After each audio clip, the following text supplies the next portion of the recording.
Welcome everyone, and thanks for joining us today. I'm delighted to introduce you to our investigations series. Today we're going to be talking about investigations right from receiving a report through triage, how to deal with the report, so who to involve, the way to carry out the best effective investigation, the decision making, resolution and the closing out of a report, and along the way best practice throughout the process. I am delighted also to introduce you to the panel of experts I've got who are going to be sharing their information with us. So please introduce yourselves, guys. Hi, I'm Dennis Shotton. I'm the lead investigator for Safeco. Hi, I'm Tim Smith. I'm the Operations Director and Head of Investigations at Safeco. Hi, I'm Neil McInnes. I'm a partner specialising in global investigations at international law firm Pinsent Masons.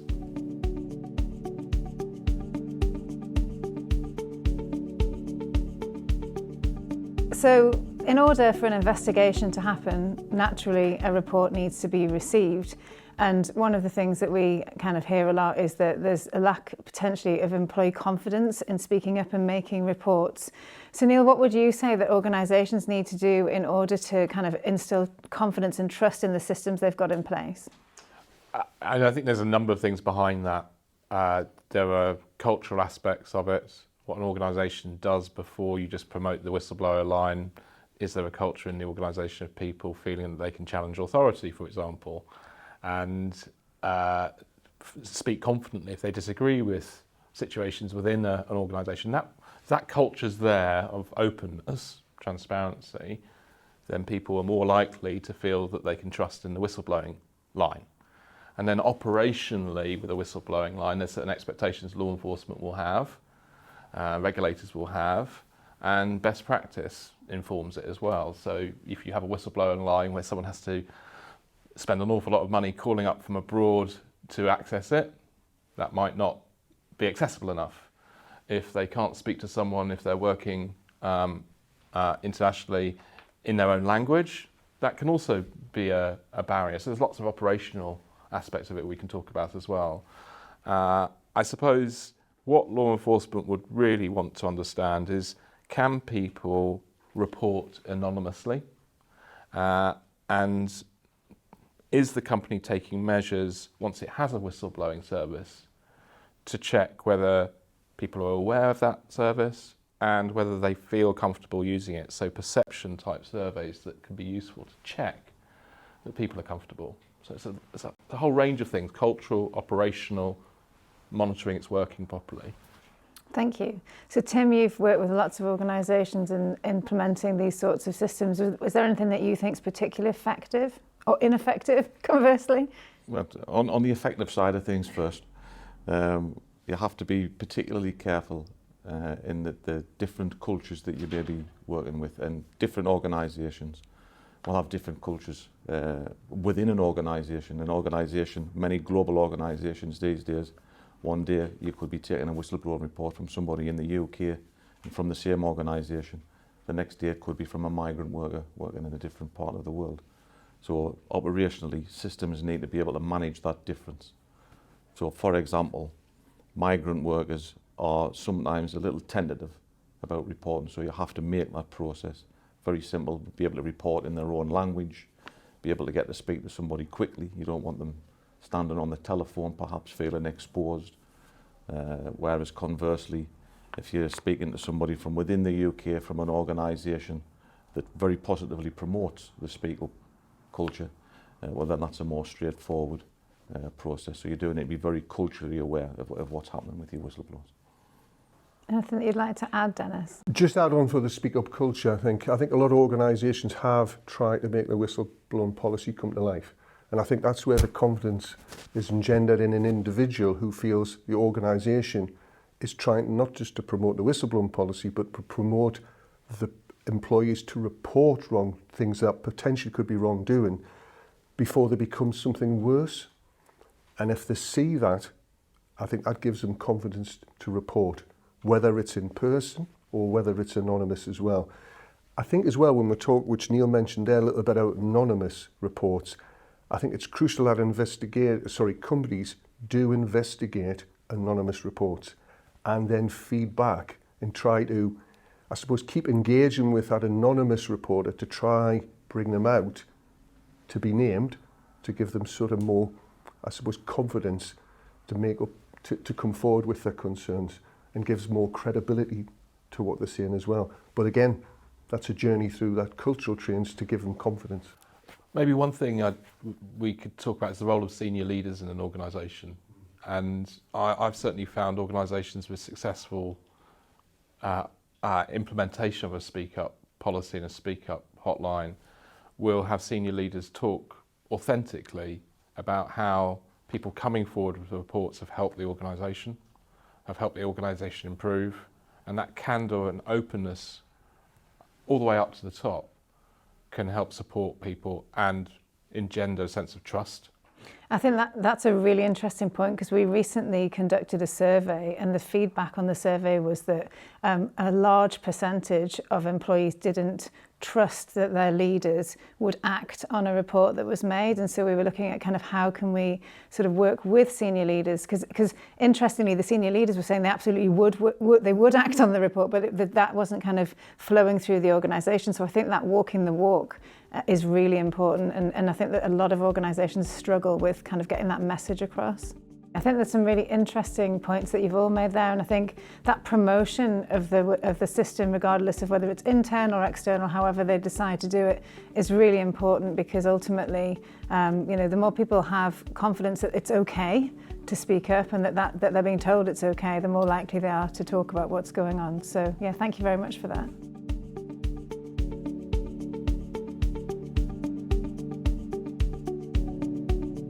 So we've talked a bit about how, receiving the report, making sure that people are hearing about what's happening within their organisations. Once a report's received, it's important then to triage that report and to decide whether a formal investigation needs to take place. Now, companies will think about that based on the credibility, the severity, that kind of thing. So what sort of things do you think are important that, or what process should a company follow when they're triaging their reports? Dennis, have you got any thoughts? Yeah, I think the first thing for me is when a report comes in, you have to, I suppose from the beginning, who is going to be triaging it? Who's got ownership of that report? For example, if it's a disclosure through SafeCall, a whistleblowing report, have a look at that and assess it from the beginning. Is it whistleblowing, or can that investigation be investigated under existing policies, bullying, harassment, grievance? And I think that's the first thing. Assess it, what type of report it is. And then and this is what I always look there, and I know things can change, but you look at the report and say, well, how severe is it? If it's, say, for example, you think, well, it's not whistleblowing, but it perhaps is more in HR, is look at it and say, well, if this was proven, what would the likelihood be potentially of the outcome? Because then you're looking at perhaps, is it misconduct? Is it gross misconduct? That would set the tone at about what kind of resources perhaps you're going to look at the investigation, how far the investigation was going to go, and it would set what we've told is that parameters, the initial parameters, terms of reference of how you're going to start investigating that disclosure. And I think you need to have that done very, very early on. I suppose in a way what I'm talking about there is an impact assessment, perhaps even a data protection assessment as well, just to get that early gauge of where's this potentially going to go. So I think that's essential at the beginning. So I think consistency here is critical, and where we see investigations start off well is where there's been a really good protocol or triaging process, that you're not trying to make decisions on the hoof. You've got a process to work through. Is this a type of report that I move to an HR manager to investigate? Is it a type of report that I have my compliance function investigate? Is it something that I need a lawyer involved because of perhaps a legal risk that needs to be assessed, perhaps because I've got legal privilege concerns? And are there certain cases that I need external people to investigate, whether lawyers or others, because of the nature of the subject matter reported? I think the interesting point you made about severity and credibility of reports, one of the things that can go wrong at this early triage phase is where people leap too quickly into conclusion about a lack of credibility in a report. I'm sure we've all seen this. and things get missed. Another key pitfall that I've seen is that people making that early assessment possibly haven't been resourced enough to issue spot all the potential issues that could come out of a report. So you might have a situation where a report looks very plain vanilla, HR related grievance, but there might be something in there that gives rise to actually something to investigate under modern slavery legislation. Yeah, well, very, very much with that, Neil. I mean, it's one thing clients quite often ask about what kind of things should be reported and should we not be taking reports of bullying. Just to support exactly what you say there, the question I would ask of someone who perhaps didn't want to include bullying in a speak up line would be, yes, somebody's being bullied, but do you know why they're being bullied? They could be being bullied because somebody is inside a trading or doing something in procurement that shouldn't be done that way, and that the bullying is just the manifestation of the cover-up of what's happening underneath. Exactly right, and I think if your triage process has made an early case assessment and put it into a channel and missed those other wider points you're mentioning, then some critical legal or reputational or economic risks for the organisation could be missed. And a process happens, the investigation goes down a particular track, and there isn't enough oversight, checks and balances in your triage to make sure those other risks are picked up and investigated appropriately. That other bit of the triage bit as well is wherever whistleblowing, say, sits, whoever receives a whistleblowing disclosure has to be cited, say for example, as if it's in governance or risk. There has to be really good reporting channels, just Tim mentioned there about silos between HR and legal, because you never know that same issue might be reported here and here and here. So you're trying to have it joined together. So you're having the full information you have together to make that assessment, because that assessment then will determine where it's going to get investigated and who you're going to appoint to investigate. It certainly sounds as though it's really important, A, to make sure that you think carefully about who is triaging your reports, and then B, that they are trained to do that, because what you're saying is that, you know, if they don't spot things or they're not trained to kind of recognise what's happening, then they may miss something crucial. It goes through the investigation process, because say you're confident you can triage it in a particular direction and you give it to an investigator, they've then got to have sufficient resource, sufficient training to maybe notice that something's outside their subject matter expertise at some point in that investigation, and they might have to hand it to someone else. So it's a two-way street. But that's what an effective triage process should look like, that you're being consistent in the way you're handling reports, and you've got that expertise to... Just add on what Neil was saying, this is all like a discussion and you're having that, but what's a crucial part of this is where you're recording it. You're recording decisions at that moment in time, so you should be recording, and I say recording them, you're making decisions, but you should be recording them.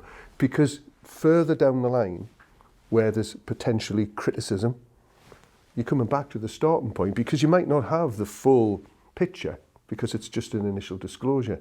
So you're making decisions on limited information, but you need to be recording that. So it's there, because you're making decisions, and you perhaps in the future you might have to defend that decision. That's absolutely critical, particularly if you're dealing with a serious risk later of legal liability. You might need to be able to demonstrate to a third party, a regulator, law enforcement, that at this point in time you had no idea about that liability. Yeah. And you've got a record of what you were told at that initial point. Because it means that in terms of your cooperation with others, you can show that you did act as quickly as you possibly could when you did find out about the thing that gave rise to that risk. So it certainly sounds like there's a lot going on in the triaging process, lots of things to think about, lots of decision making. You know, it's important to have the right people involved in that process. We talked a bit about kind of gaining employees' trust in the process. So what should you be thinking about at this point with regards to your communication with the person who's made that report? My view always is, if say the person is named, obviously, pointed as the investigator, but I think the initial call should be made, contact with that person. The disclosure might be quite detailed. But this person might have had whatever had inside them for 25 years. And now they've just got the confidence they want to speak up now. So you want to be able to take them time to sit with that person and give them time to talk through the disclosure, because what they might give you is a sort of generalised view, but it's not giving you specifics. So you have to then go and sit with that person and listen to try and get in as much as you can to understand what they are actually complaining about and formalise what they're saying. But also, and that's building confidence in them, that you're going to be listening to what they're saying and you're going to try to investigate what they're raising. Anything final to add on the triaging process? It's just the start.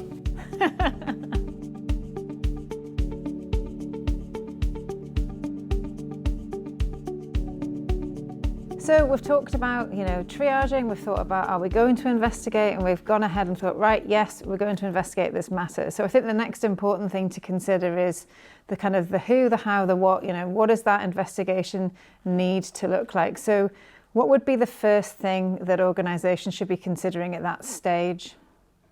Yeah, I think scoping at the start of an investigation, as you say, really critical. Otherwise, you're going to perhaps get scope creep, or you might not have thought about proportionality. You might not have thought about how you need to bring in certain skills to help you with that investigation. So I think there's a number of key questions you typically ask yourself at the start of an investigation. What's the scope? What sort of evidence is there? Do I need to preserve it? Do I need to retain it? How do I do that to make sure that I don't tip people off or worry people unnecessarily? When is a more sophisticated approach needed? So you might have to bring in extra skills, a more forensic approach perhaps. Is the team that is going to do the investigation appropriately equipped and qualified to do this particular investigation? Is it sufficiently independent? So if you're having the regional director investigating their business unit and it's an issue that they might ultimately be a witness to, no independence. You're going to need to think of another way of doing it. So those are the sorts of scoping initial questions that you'd have in mind. There's more, but it's that kind of... You make lots of great points there, but one that I want to pick up on is the whole, do you carry out that investigation yourselves internally, or do you then look to an external body, organisation, independent person? So how would you make that decision? I'll go straight back to you, Neil, on that one. Well, there might be reasons that you need particular skills in the investigation, or particular reasons you need it protected by legal privilege, so you want a lawyer to do it. It might be that your in-house team who you would want to do an investigation ordinarily doesn't have the resources, doesn't have the training for the particular sensitivities of a case, so you need a specialist investigator to help you with that. And it may be that the subject matter of the investigation is such that there are particular liability risks, corporate criminal liability risks or litigation risks, where you need to get external help to make sure that investigation doesn't become part of the problem and finds the facts out effectively. And I think there'll be times when presentationally you might want to have external support to show that it was sufficiently independent, particularly if there's a risk of a conflict of interest emerging, particularly if there's a criticism of senior management in the whistleblowing report, which needs to be looked at with sufficient distance. So there's a number of different factors. Sorry, there's not one answer. I think leading on from what Neil said there, Joe, as well, is I think for me is that some organisations, let's be honest, they haven't got an investigation team. There isn't anybody, it's a manager who's doing their day job and then asked, could you do this investigation? They're untrained and they're asked to add this extra thing onto the day job. But to that point, sorry to interrupt, if you don't have a sufficiently resourced investigation team internally, that's fine, you reach out. But if you don't, this is part of a hallmark of what a good compliance program overall looks like. If you don't get an appropriately resourced team, it can end up being really serious later in terms of how your whole compliance program's looked at. So it really depends on what your internal and external resourcing can look like. I think as well, and I think what happens then is say an organisation Tim and I dealt with, they sort of went the whole 10 yards, whatever it is, and it brought in an investigation team internally, trained people. And I think part of it was to increase expertise, reduce potentially conflict of interest and give it a little bit more independence, even though it was still internal, and also take demand away from managers who then could get on with the job. But a lot of organisations can't afford to do that. They haven't got the resources. Because in a lot of the training I do, I've noticed where a company could be global, but it doesn't mean they've got an army of people in Australia. They might have 2 or 3 people. So they haven't got the capacity, capability, or competence to actually do the investigation. So then really, that's when they're probably then start need to look in, can we do this externally? And I guess if you've got an internally trained team, that's great, but they're not going to be trained on every eventuality, and they need to recognise when the capability is not within the organisation and when it's the right time to then look externally and to get some support. Think specifically for matters that are raised through a whistleblower and speak up channel, then the independence element of it can be key, even though you may well have a very capable investigation capacity in-house. There's some stuff that just, no matter how well you investigate it, how brilliantly written the report is, how factually correct it is, if the perception is that it's being carried out by somebody who isn't independent, then it's never going to cross, it's never going to hit that threshold where people will be satisfied with it. The law people will always cast doubts on it. We work with some companies where at the outset they'll appoint an investigator, and that investigator will make a declaration that, having seen the sort of bones of an investigation, that there's no conflict of interest. The other thing you mentioned, Joe, about functions that you might have in-house, but also capability you don't have in-house. So you can build an investigation team. So at the outset, we were thinking about scope, but also thinking who's in the team. And in complex cases where you're going to be looking at employee data, which can now be vast, do you have the requisite skills in-house to do that analysis of emails or do that analysis of the instant messaging platform? You might need to think about at the outset of a case, well, what else do we need to do this effectively?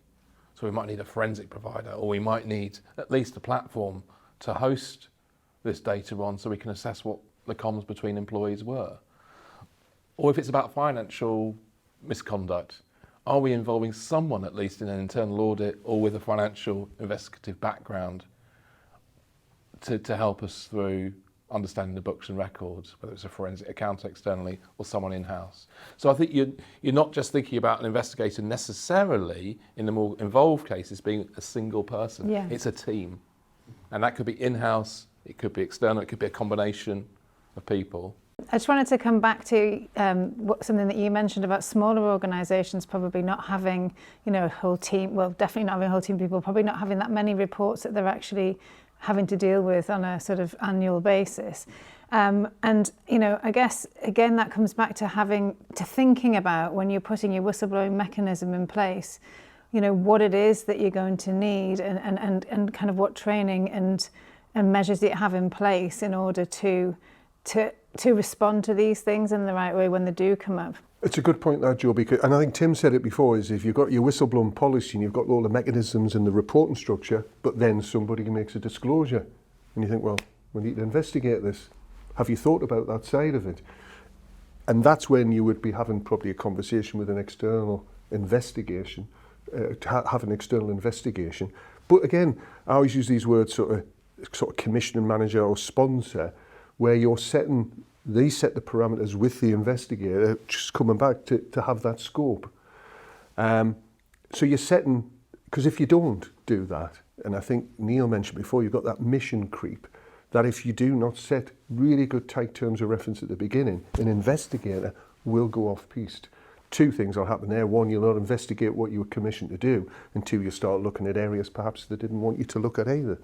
And I think, just to sort of maybe kind of summarise what we've discussed here, I think people might be thinking, gosh, there's a lot there, I'm now really worried about not triaging stuff correctly. But I think what we're saying is it's just how thinking ahead, and thinking about, well, if this happens, if something comes in and it's of this nature, of that nature, how am I going to approach it in the first instance, and making sure that you've got internally trained people who kind of know what that process is. So I think that there's some really excellent points made there.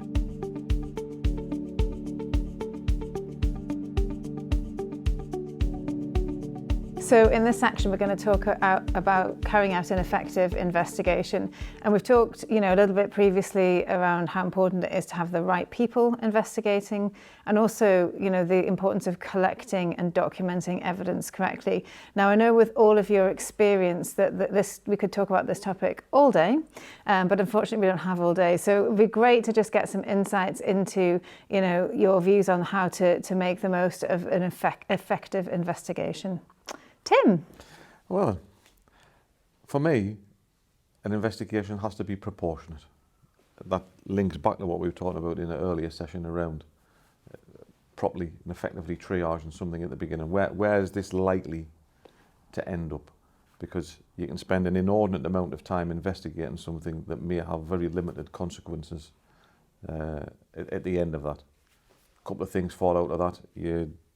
If you have a limited investigative capability within your company, then they're being denied the opportunity to perhaps look at something that would more merit a closer look. But equally, investigations that aren't proportionate can go on and on and on, and then they're very ineffective investigations. I'm sure Dennis has got some examples of how that might be. I think what happens sometimes with investigators, you might always get some form of criticism with an investigation. The person might not like the outcome, and that's part of what it is. Or the investigation might have an outcome that's terrible from a sort of a publicity point of view, from a reputational point of view. So you might be criticised that way. But in general, I think that triage bit at the beginning sets the tone for what the kind of investigations you conduct. For me, then, is investigators start interviewing too many people. They start trying to, what I would say is, have a defensive practice, defensive mentality, instead of rather defensible decision making, where you're making decisions and you say, right, I have sufficient here, which was what you were investigating. And then you're not keep interviewing, because what will sometimes happen is that individual will give you a list. I want you to interview all these people. No, I'm going to interview these people. Yes, I will take recognition of those, but if you have what you've got, you then make a determination there, that is sufficient.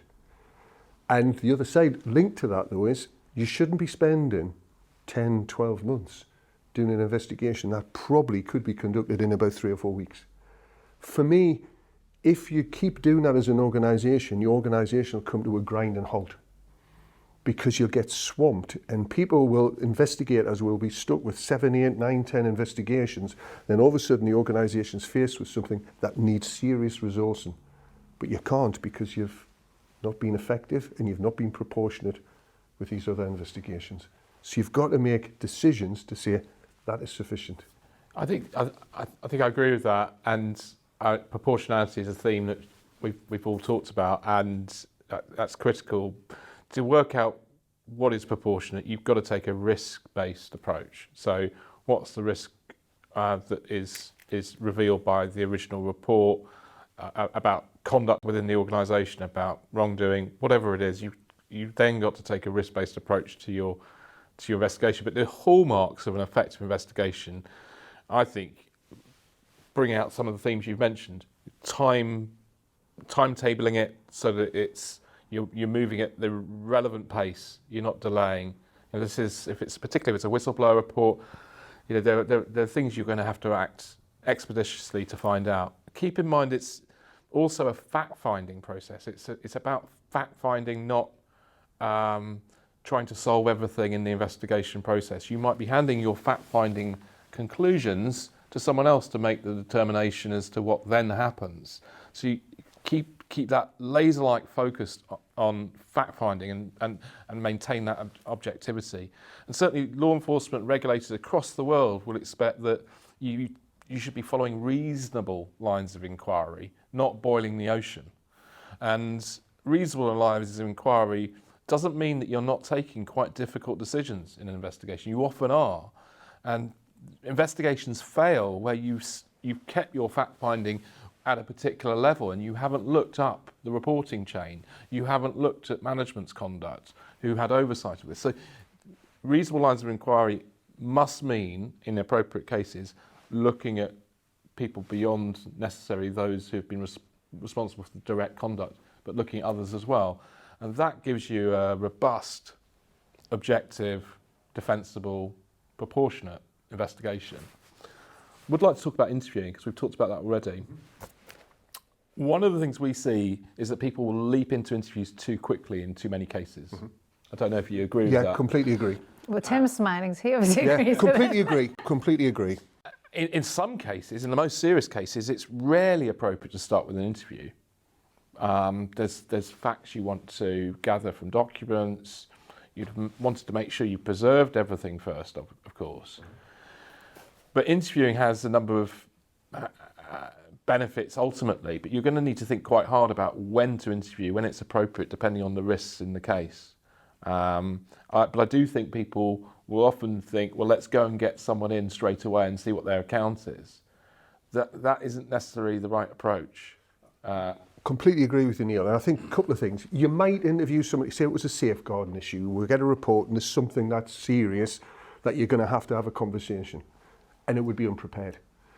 But I always think if you're interviewing somebody straight away, what was the purpose of that? What you're trying to gain for interview somebody? Do you want a confession? Or, what's that about? Because you're right, in most workplace type investigations, your interview would come really further down the line, where you have your fact-finding investigation pulled together, you've got your documents, you might have evidence, you might have CCTV, and you're pulling that together in a proper interview plan, an interview strategy, before you sit down interviewing somebody. So I think there's a tendency sometimes to want to interview quickly, but the big is don't. You interview somebody when you're ready to interview, and what is the purpose of that interview as well? I think there's no one size fits all. Different types of case that you investigate will need different protections around the interview process, let's put it that way. So if I think there's a risk that someone's going to incriminate themselves, me as a lawyer, I would only be able to interview them if I've given them an opportunity to get independent legal advice. Okay. Otherwise, it's not a fair process, and that we want the investigation to be a fair process. There are certain formalities around making sure everyone's clear about the basis on which they're giving evidence. I'm not a police officer. I can't compel people to give me evidence, and I'm not interviewing them under caution. It's a voluntary process. Absolutely. And I'll give them certain warnings about what I might want to use their evidence for and who I might disclose it to if the company wishes to disclose it in future. But this is a voluntary process. And so you've got to be really open and transparent with who you're interviewing. There's no trickery involved, no subterfuge. If they need someone to support them, normally that's absolutely fine.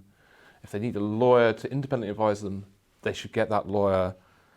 And there's other sorts of tricks about making it effective as well. I've found, and there are practices that vary here, that if you're recording an interview, that can have a chilling effect on someone. Now, some people like recording it. Organisations vary, they want to record. So it's not a right or wrong, but where you're trying to build rapport, if it's a Teams interview, a virtual interview over Teams or Skype, and someone's hit the record button, you might not get... You might not get as much information. Now, it doesn't mean to say you're not taking a very good note. I don't know how you would suggest... Exactly. Completely agree with you. Completely agree. Just to add, and I know just one more bit of just what Neil was saying there was about that transparency. I will say, because understandably the interviewee will say to me, what's the purpose of this interview? Am I under investigation? Am I a witness? Where do I sit on that chain? And you have to have an answer. What is going to happen to this interview? Is this going to be used in a discipline case? Or is it just fact-finding? And I think the organisation, if I'm dealing as an external investigator, I want their policies. I want to be able to tell that person that, because the last thing I want is then I've give them a witness, and the next thing the organisation uses that as a discipline case without them knowing that's going to happen.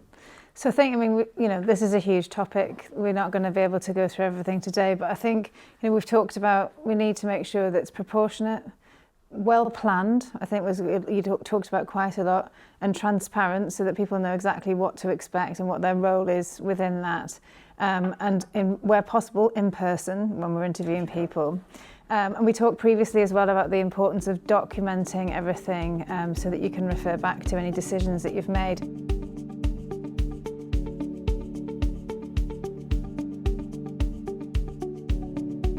So we've talked about how to carry out an effective investigation, and all the way through an investigation and post-investigation there is a lot of decision making, and it's very important to, I guess, do that in the right way, or certainly a way that is defensible once you've made those decisions. So I'm really interested in your thoughts around that and how best to approach it.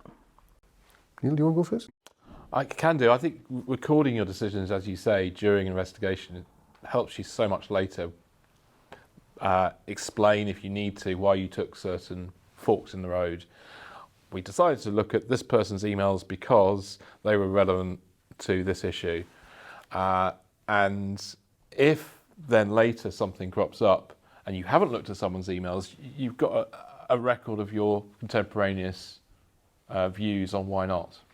So it just supports the judgment calls you make if you're recording your decisions in an investigation log, whatever is appropriate for your organisation and what you're comfortable using. But documenting your decisions as you go through really helps later lead to that point where you're ready to report overall on your fact finding. Just lead on with Neil there. I think it's crucial when you are recording your decisions and recording decisions from the information you have at the time, because it's limited. When the hindsight police come in at the end of something, it's dead easy to criticise, but you might not have that information when you made that decision. So you're making decisions what you're going to do, and perhaps make decisions that you're not going to do something at that moment in time. I see quite often where organisations fret or discuss understandably about, well, should we suspend somebody? Should we not suspend somebody? And I think there you're making decisions on people's livelihoods, and you're making on people how they feel. You know, suspension's supposed to be a non-neutral act, but does the individual feel like that? So again, you're writing and documenting why you're taking steps to suspend somebody, or likewise, why you're not. Especially when some cases are getting media attention, where the organisation's under some pressure, well, why is such and such not being suspended? So I think it's crucial to be writing your decisions at that time in some kind of log, some kind of case management system. So if somebody comes back later on, you'd say, well, yes, this is the information I had at the time, and that's why I made that decision. Ultimately, it's all about fact finding, and I'll go back to something that Neil was referencing earlier on. There is a tendency sometimes for organisations to want the investigator to be also the decision maker. And I was just going to ask you about this. That was a great segue. and bodies such as ACAS are very particular about the separation of the decision maker from the investigator. The decision maker has a different role from the investigator. The investigator finds and determines the facts. It's the decision maker who decides on that person's fate, if you want, for a better expression. And that's about ensuring that the investigation is fair, transparent and biased, and that the investigator, you haven't got one eye further down the line for, well, what's the sanction going to be? Yeah, you might take it into account in the scope of the investigation, but you shouldn't really have that at the forefront of your mind. And this comes up quite a lot within cases that we're working on, doesn't it? Because we often, I think, you know, there's the question of who makes that decision. Is that is it internally? Is it the external independent person? So can you talk a little bit about that, please? Typically what we'll be asked to do is, and we use the words that organise, because all organisations use different terminology. Proven, not proven, found, not found, substantiated, unsubstantiated. But typically we will make a recommendation that the case is proven on the balance of probabilities. That can be a sliding scale depending on how severe the matter is that you're looking at. That on the balance of probabilities, either this has happened and here's the information that supports that, or we don't think this has happened and here's the information that supports that finding. But what we don't then do is say, and then we think that person should appear on a discipline hearing, because that's the decision makers. The internal decision makers. As an investigator, you haven't got sight on that person's antecedent history, what they've been involved in previously. There might be 25 years of unblemished history, which shouldn't impact your thinking as an investigator, looking for the facts, but may well influence as to whether that person suffers any kind of consequence thereafter. Neil, what do you think on that? I think, yes, it comes back to what we've talked about, that the investigation is a fact-finding process, so the fact-finders should do the fact-finding and report on the evidence that they see and assess. And they should come to an assessment. It's not just a spewing out the facts. They can assess it. But they might not be the people qualified or equipped to make decisions. That might be outside of their function. And having that separation is important for the show the investigative process is independent. I mean, some of the hazards we see is that people maybe write up their decisions, their fact-finding, they're the investigators, and they are tempted to provide opinions about those facts which they're not qualified to do for whatever reason.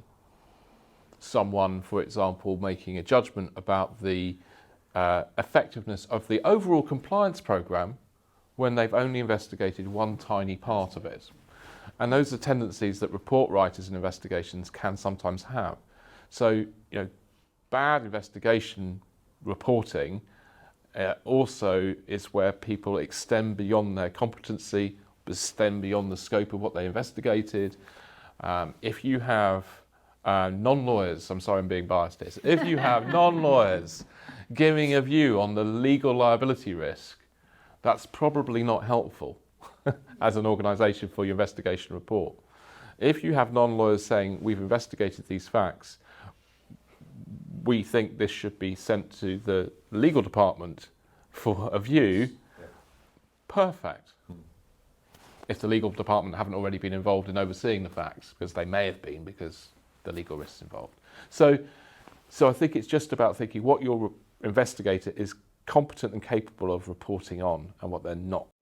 And it's quite a skill by the sound of things, and to make sure that that report does sort of follow that approach. And we've talked about it before, but coming back to that whole, it's important that you choose your investigators correctly, and that they're trained so that they can perform that function effectively. It sounds really important. Thanks very much for your thoughts on that.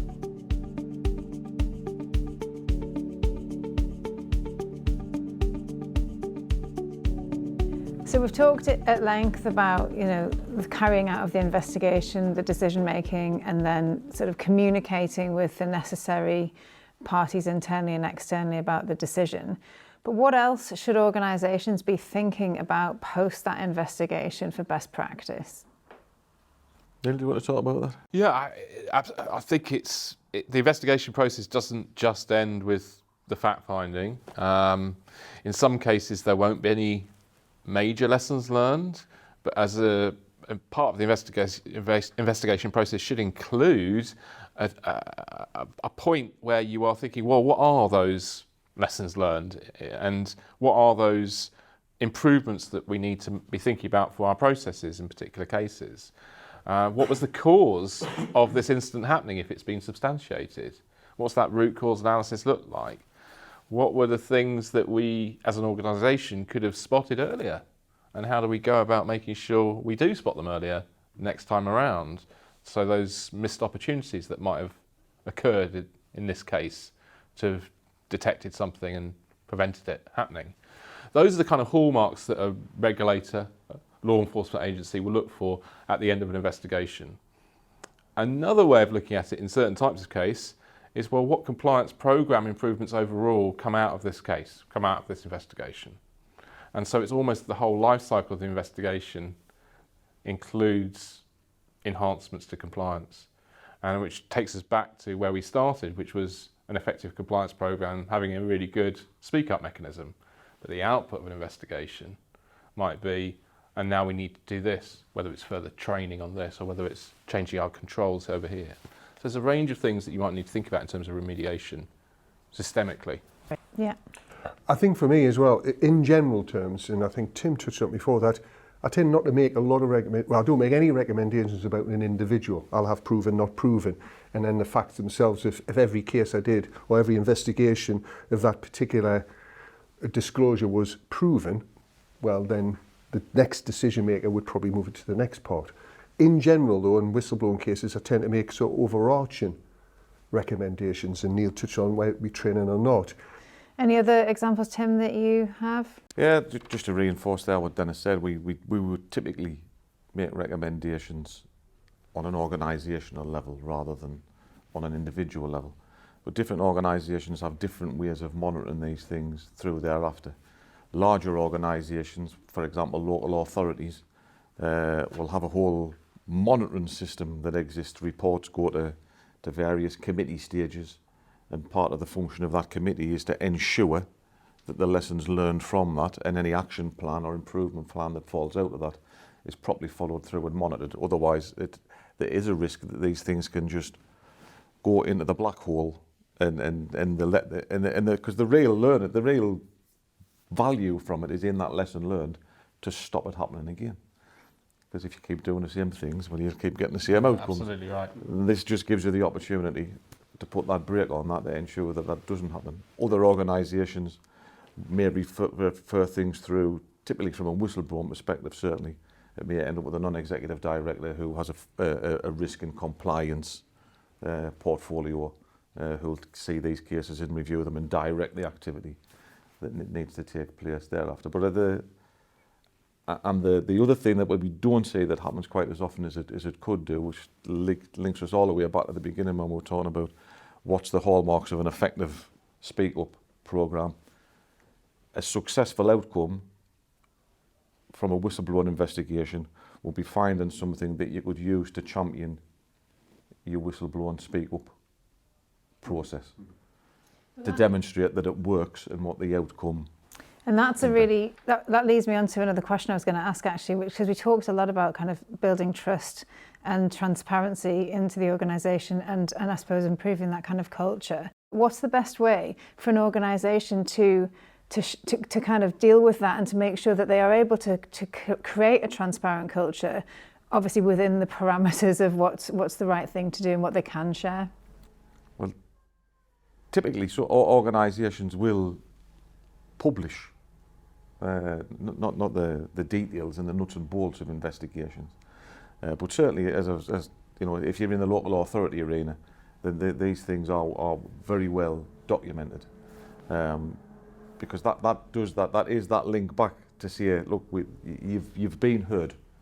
That's the whole purpose of having a whistleblowing hotline Speak Up process, is to give people a voice that they may otherwise not have. So if I can have that impact on you, so Joe, you complain and I agree with you at the outset, what's going to happen when I'll get back to you, explain the limitations of what I might be able to tell you, and I come back in a timely fashion and tell you that, I may well have satisfied your expectations, but how do you then feed that through to satisfy the expectations of the wider organisation? Because what you really want to do is encourage more people to speak up. Because the Speak Up programme is a great thing. You know, it's, you know, in lots of cases you'd have to have it legally, morally it's right, and it's also good organisationally. Because why would a young person going into a workplace want to work somewhere that didn't have that open culture? The world's changed from when I started work to what it is now. So just in terms of being able to recruit, to satisfy stakeholders, it's a must-have piece of kit in an organisation.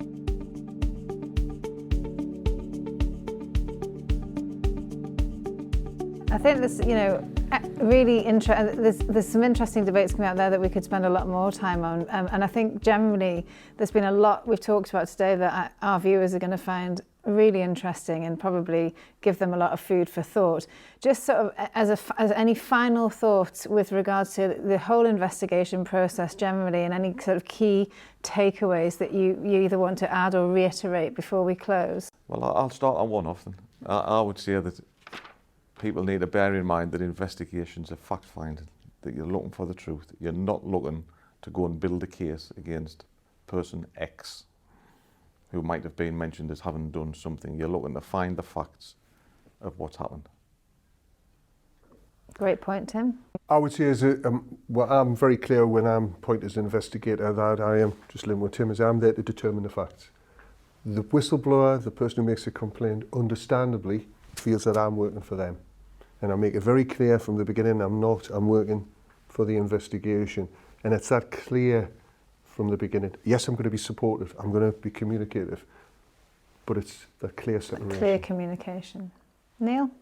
I suppose my final thought would be it's always been good to do effective investigations of whistleblower reports, but now more than ever it's important because We're in an environment where there have been lots of law changes in relation to how organisations must respond to whistleblower reports.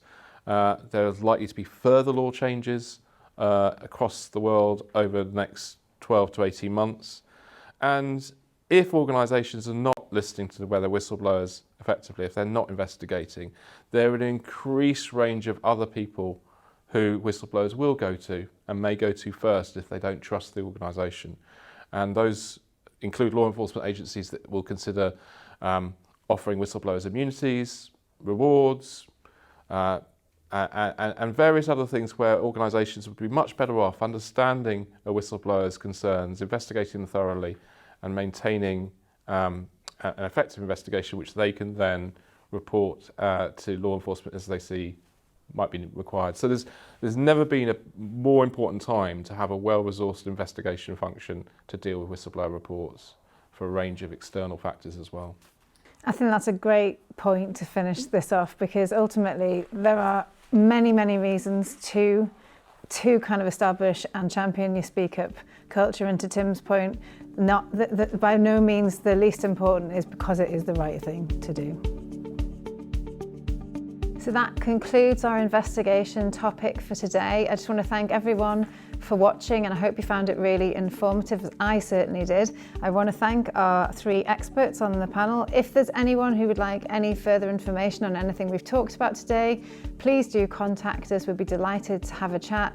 And also keep an eye out for future content. We're creating a lot more around investigations and other matters aligned to whistleblowing, and we'd be delighted to have you join us to watch them as well. Thanks again.